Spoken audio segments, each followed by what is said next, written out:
pessoal, tudo bem? Professor Jones de novo para passar a apresentação do tema que a gente vai discutir essa semana, né? Dentro do nosso tema específico, contrato de trabalhos, esse é o nosso quinto subtema que a gente vai falar sobre a interrupção e a suspensão do contrato de trabalho. É primordial, eu diria, para um profissional de recursos humanos, para um profissional de administração, identificar qual a diferença e as características peculiares tanto da interrupção do contrato de trabalho quanto da suspensão do contrato de trabalho. Porque na vida prática de vocês, na vida profissional de vocês, esse é um tema corriqueiro que vocês vão trabalhar em recursos humanos, né? Apesar de parecer muito semelhante, tanto a interrupção quanto a suspensão, o profissional de recursos humanos precisa saber a principal diferença entre esses dois institutos, né? Porque se vocês não tomarem cuidado, e vocês vão ver na vida prática algumas pessoas menos preparadas que vocês, vão dizer que tanto a interrupção quanto a suspensão equivale-se, ou seja, às vezes até são sinônimos, né? Mas ela tem uma peculiaridade que faz toda a diferença no seu resultado da sua interpretação. Uma das questões que assemelha muito na interrupção e na suspensão é que em ambos os institutos, tanto na interrupção quanto na suspensão, não se tem uma prestação de serviço.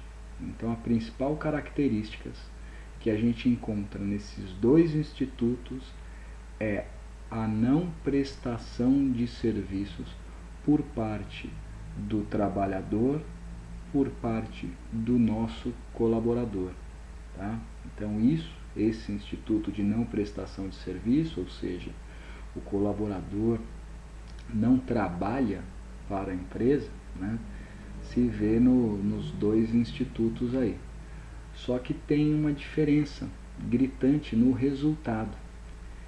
Enquanto na interrupção o colaborador não presta o serviço, só que, como resultado, ele ganha o seu salário, ele tem uma contraprestação paga pelo empregador a título de salário, a título de fundo de garantia e também a título de contagem de tempo para a sua aposentadoria. Na suspensão, eu não presto o serviço, eu como colaborador, como empregado, não presto o serviço e o meu contrato fica suspenso, tá? Sendo assim, o contrato que fica suspenso, o colaborador não recebe a sua remuneração, não tem uma contrapartida por parte do empregador no que tange o salário, não é contado como tempo de serviço, uma vez que o contrato esteja suspenso, tá? A gente vai verificar que existem algumas características específicas para que eu possa suspender o contrato de trabalho e para que eu possa interromper o contrato de trabalho. Por exemplo, eu interrompo o contrato de trabalho quando se tem um falecimento de cônjuge, ascendente, pais, avós, bisavós, descendentes, filhos, netos, né? Irmãos, aí no caso mais bilateral, de segundo grau, né? Irmãos, ou pessoa declarada na CTPS, na carteira de trabalho, que viva sobre a dependência do trabalhador, do colaborador da sua empresa. Essa interrupção dá direito a 2 dias de trabalhos não prestados para o colaborador. Tá? Esses 2 dias apresentando algum atestado, alguma comprovação, fundamentação, vamos dizer assim, dá 2 dias onde o empregado faz jus a esses 2 dias de receber a contraprestação, mesmo não prestando a atividade, mesmo não trabalhando na empresa. A gente vai ver todas essas características, tá? Vocês vão ver também na nossa aula dessa semana que existe uma lei específica nessa questão de interrupção e suspensão a título de prestador de serviços ou mesmo colaborador, como os professores. Nesse caso, que faz jus o colaborador a 2 dias de salário, mesmo sem prestar o serviço. No caso de professor, esse prazo se estende um pouco mais, vai até 9 dias, tá certo? A gente vai verificar também que eu interrompo o contrato do trabalho em caso de casamento do funcionário, em caso de doação voluntária de sangue, né? Em caso de alistamento eleitoral.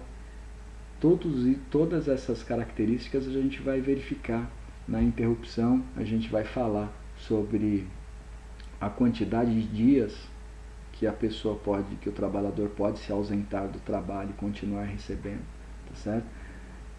Vamos verificar também se é caso de interrupção a questão do trabalhador comparecer em juízo, ou seja, ser parte de uma causa, ou ser testemunha de uma causa, ou ser amicus curiae do próprio direito e assim sucessivamente, tá certo?